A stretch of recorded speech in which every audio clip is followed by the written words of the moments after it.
অসহায় আমেনা বেগমের চোখের পানি ঝরছে প্রতিনিয়ত। প্রতিবন্ধী স্বামী ও 4 সন্তানের মুখে 3 বেলা খাবার তুলে দিতে পারছেন না। পটুয়াখালী মেডিকেল কলেজে আউটসোর্সিংয়ে 9 বছর ধরে বাবুর্চির কাজ করে সংসার চালাতেন তিনি। তবে মেডিকেল কলেজের হিসাব রক্ষণ কর্মকর্তা সাইদুর রহমান ও ঠিকাদার আব্দুল কুদ্দুসের দাবি করা ঘুষের 2.5 লাখ টাকা দিতে না পারায় চাকরি হারান তিনি।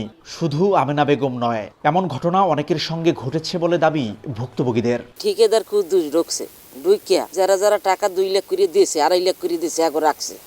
আর আমার কইতেছে তুমি 2.5 লাখ টাকা দেবা, তাহলে তুমি থাকতে পারবা। তাহলে আমি যে 2.5 লাখ টাকা দিমু, আমার স্বামী হয়েছে মানসিক অবস্থা, ভাত খাইতে পারে না। আমি যদি কাজ করি আনি এইবার ঔষধ খাওয়াই, এরপর আমার স্বামীর খাওয়াই নাহলে পারতেছি না। তারপর আমি 1 লাখ টাকা নিয়েছি, নিয়ে এইপর আমি দিয়েছি। সাইদুর রহমান আমার কাছ থেকে 3 লক্ষ টাকা নিয়েছে।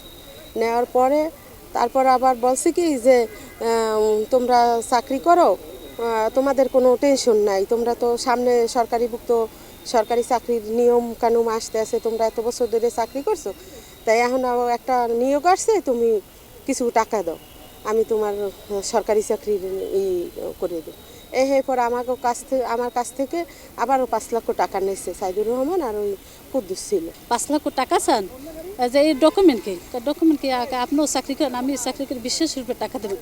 আমি কি না, একটা ডকুমেন্ট লাগে, বলে কি সব টাকার ডকুমেন্ট রাখা যায় না। আমার বাসায় এসে খাওয়া দাওয়া করে তারপরে 5 লক্ষ টাকা সাইদুর রহমান কুদ্দুস এসে দুজনে নিয়েছে। 22 সালে এপ্রিল মাসে সাইদুর রহমান এবং ঠিকাদার কুদ্দুস এই দুজনের হাতে এই 2 লক্ষ টাকা দিয়ে ঢোকার পরে আমরা প্রতি মাসে 1000 করে অফিসের খরচা হিসাবে নিত। বৈষম্য বিরোধী আন্দোলন হইল, দেশ পরিবর্তন হওয়ার পর কন্ট্রাক্টর বলতে আছে আর সাইদ বলতে আছে যে তোমরা যদি এখন চাকরি করতে হয় তাহলে তোমাদের 2 লক্ষ করে টাকা দিতে হবে, যদি টাকা না দাও তাহলে এখানে আর চাকরি করতে পারবো না। এদিকে ঘটনা অনুসন্ধানে নামলে বেরিয়ে আসে সাইদুর রহমানের অনিয়ম ও দুর্নীতির আরও তথ্য।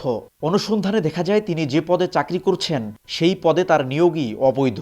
স্বাস্থ্য বিভাগের নন মেডিকেল কর্মচারী নিয়োগ বিধিমালাকে বৃদ্ধাঙ্গুলি দেখিয়ে বিগত আওয়ামী লীগের আমলে প্রভাব খাটিয়ে 16 গ্রেডের স্বাস্থ্য সহকারী পদ থেকে হয়ে যান 10ম গ্রেডের হিসাব রক্ষণ কর্মকর্তা। কেশিয়ার পদ শূন্য থাকায় উপজেলা স্বাস্থ্য কর্মকর্তা মহোদয় আমাদেরকে মাঠ থেকে এনে কাজ করাতো, এই ভিত্তিতে আমরা অফিসে কেশিয়ার পদে কাজ করি। আর অভিযোগ তদন্ত করে ব্যবস্থা নেওয়ার কথা জানিয়েছেন মেডিকেল কলেজের অধ্যক্ষ। যদি কেউ অভিযোগ করে আমার স্বাস্থ্য অধিদপ্তরে, তখন হয়তো ওখান থেকে তদন্ত হবে এবং তদন্ত হলে এটার সমাধান হতে পারে। এ ঘটনায় গত 5 জানুয়ারি পটুয়াখালী সিনিয়র জুডিশিয়াল ম্যাজিস্ট্রেট আদালতে অভিযুক্তদের বিরুদ্ধে মামলা করেন ভুক্তভোগীরা।